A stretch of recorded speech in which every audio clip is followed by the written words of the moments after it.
सभी स्टूडेंट्स को नमस्कार। बेटा सबसे पहले तो सभी का हार्दिक अभिनंदन और स्वागत। और इस वीडियो में हम लोग डिस्कस करने वाले हैं बीए पार्ट फर्स्ट हिस्ट्री के सेकंड पेपर के ऊपर और फर्स्ट ईयर और सेकंड ईयर दोनों के ऊपर। सॉरी, फर्स्ट ईयर की बात कर रहे हैं हम लोग, बीए पार्ट फर्स्ट। ठीक है। और इसमें सेकंड पेपर जो है वर्ड हिस्ट्री का है। और वर्ड हिस्ट्री की यदि हम लोग बात करें तो पुनर्जागरण से लेकर के 20वीं शताब्दी तक की बातें इसमें होंगी। बुक आती है। एक तो बच्चों से मैं सभी से कहना चाहूँगा बेटा कि बुक खरीदे। बुक नहीं मिलती है तो पासबुक ले, गूगल की हेल्प ले, 1 वीक नहीं पढ़े।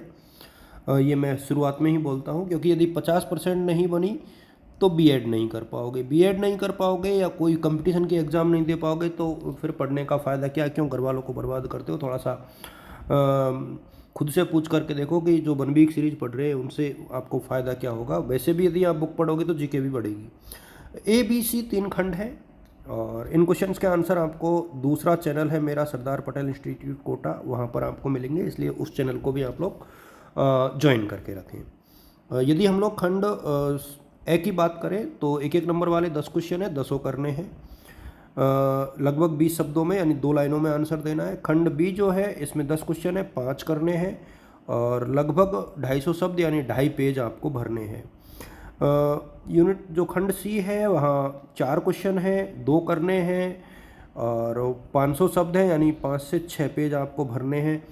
और इतिहास अपने आप में एक बहुत अच्छी सब्जेक्ट है। जीके जब पढ़ोगे तो मज़ा आ जाएगा आपको। मेरा ये मानना है कि बहुत फेवरेट सब्जेक्ट है मेरे सामने, मेरे लिए भी है। और प्राइवेट और रेगुलर दोनों बच्चों के लिए है। प्रैक्टिकल होता नहीं है हिस्ट्री में तीनों ही साल। तो एक तो ये डाउट आप लोग दूर कर ले कि प्रैक्टिकल वाली जो बातें थी वो अभी नहीं है। और अब मैं इंपॉर्टेंट क्वेश्चन साझा करूँ उससे पहले एक तो आप लोग ये ध्यान रखना कि हिस्ट्री में रेगुलर का पेपर अलग होता है, प्राइवेट का अलग होता है। ठीक है।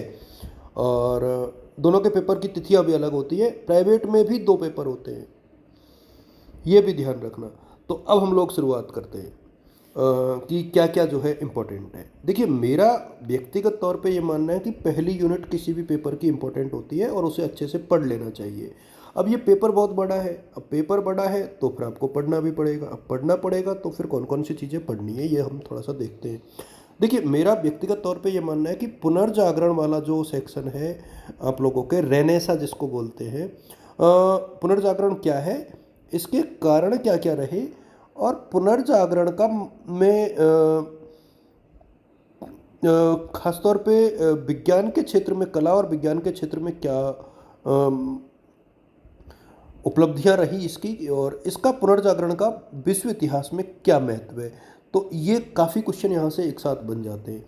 अमेरिका का तो आपको पूरा ही पढ़ना पड़ेगा। देखो, अमेरिका का स्वतंत्रता संग्राम अपने आप में बहुत बड़ा है और इसको छोड़ना नामुमकिन है। तो इसके तो कारण भी पढ़ने हैं और इसकी प्रमुख घटनाएं भी और परिणाम भी और महत्व भी। और ध्यान रहे, मैं इस वाले पेपर को व्यक्तिगत तौर पे पढ़ाऊंगा ज़रूर, क्योंकि मेरा फेवरेट रहा है वर्ल्ड हिस्ट्री और मैं इसको खुद पढ़ाऊंगा। देखते हैं कि इस बार किस तरीके से मैं आप लोग की हेल्प कर पाता हूँ, लेकिन वर्ल्ड हिस्ट्री वाला पेपर मैं पढ़ाऊंगा और निश्चित तौर पे फिर देखते हैं कि बच्चों को कितनी हेल्प मिल पाती है इससे। यदि हम लोग धर्म सुधार आंदोलन की बात करें तो धर्म सुधार आंदोलन में मेरे सामने मार्टिन लूथर किंग का थोड़ा सा योगदान आप लोग पढ़ लें। बाकी छोड़ दें क्योंकि ऊपर अपन बहुत ज़्यादा पढ़ चुके हैं, तो पेपर आपको मिल जाएगा।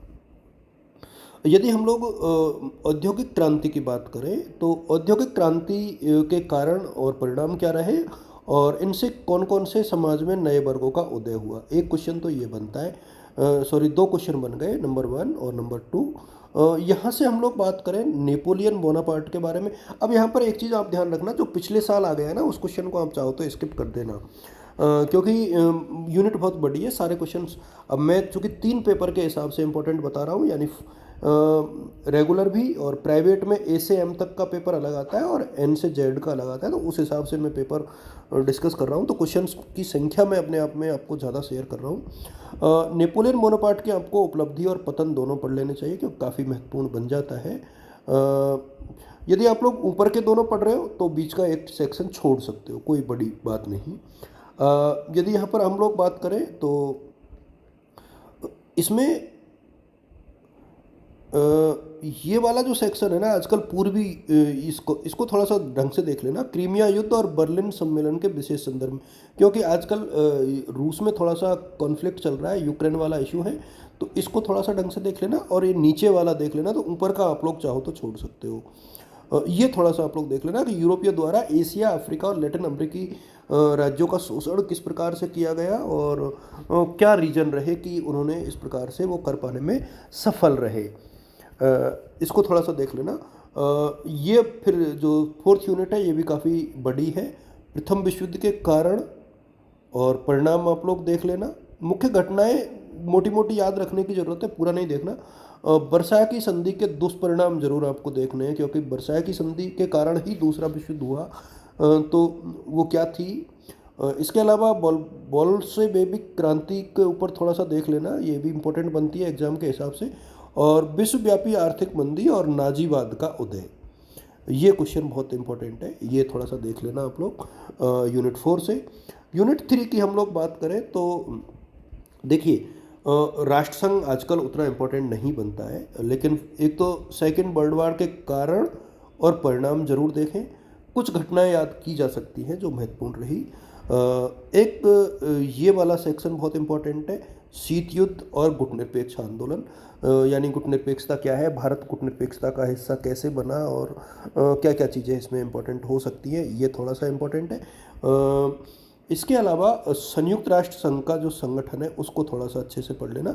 संगठन की बात मैं कर रहा हूँ, जैसे सुरक्षा परिषद क्या है, महासभा के कार्य क्या है, और सोवियत संघ का विघटन भी आप चाहो तो देख सकते हो। हालांकि इंपॉर्टेंट क्वेश्चन ज़्यादा हो गए, लेकिन पुराने कुछ पेपर को देख करके आप लोग तैयारी करोगे तो कुछ क्वेश्चंस को आप लोग छोड़ भी सकते हो, जो मैं बता रहा हूँ। और डेट याद रखनी है, डायग्राम बनाना है, मैप बना सकते हो तो मैप जरूर बनाओ, ये पेपर बहुत बढ़िया है। और सभी बच्चों को मेरी तरफ से शुभकामनाएं, ऑल द बेस्ट और गुड लक, और थैंक यू सो मच। बाकी जो सब्जेक्ट है उसके भी इंपॉर्टेंट क्वेश्चन मैं साझा जल्दी करूँगा। थैंक